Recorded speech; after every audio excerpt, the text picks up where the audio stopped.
Now Naaman, captain of the host of the king of Syria, was a great man with his master, and honorable, because by him Yahweh had given victory to Syria. He was also a mighty man of valor, but he was a leper. And the Syrians had gone out in bands, and had brought away captive out of the land of Israel a little maiden, and she waited on Naaman's wife. And she said to her mistress, "Oh, that my lord were with the prophet who is in Samaria, then he would recover him of his leprosy." And one went in, and told his lord, saying, "Thus and thus said the maiden who is of the land of Israel." And the king of Syria said, "Go now, and I will send a letter to the king of Israel." And he departed, and took with him 10 talents of silver, and 6,000 pieces of gold, and 10 changes of raiment. And he brought the letter to the king of Israel, saying, "And now, when this letter has come to you, look, I have sent Naaman my slave to you, that you may recover him of his leprosy." And it came to pass, when the king of Israel had read the letter, that he rent his clothes, and said, "Am I God, to kill and to make alive, that this man sends to me to recover a man of his leprosy? But consider, I pray you, and see how he seeks a quarrel against me."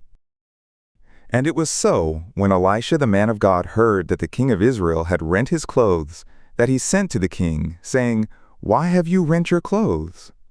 Let him come now to me, and he will know that there is a prophet in Israel." So Naaman came with his horses and with his chariots, and stood at the door of the house of Elisha. And Elisha sent a messenger to him, saying, "Go and wash in the Jordan 7 times, and your flesh will come again to you, and you will be clean." But Naaman was angry, and went away, and said, "Look, I thought, he will surely come out to me, and stand, and call on the name of Yahweh his God, and wave his hand over the place, and recover the leper. Are not Abinah and Pharpar, the rivers of Damascus, better than all the waters of Israel? May I not wash in them, and be clean?" So he turned and went away in a rage. And his slaves came near, and spoke to him, and said, "My father, if the prophet had bid you do some great thing, wouldn't you have done it? How much rather then, when he says to you, 'Wash, and be clean'?" Then he went down, and dipped himself 7 times in the Jordan, according to the saying of the man of God, and his flesh came again like the flesh of a little child, and he was clean. And he returned to the man of God, he and all his company, and came and stood before him, and he said, "Look now, I know that there is no God in all the earth, but in Israel. Now therefore, I pray you, take a present of your slave." But he said, "As Yahweh lives, before whom I stand, I will receive none." And he urged him to take it, but he refused. And Naaman said, "If not, yet, I pray you, let there be given to your slave 2 mules, burden of earth, for your slave will from now on offer neither burnt offering nor sacrifice to other gods, but to Yahweh.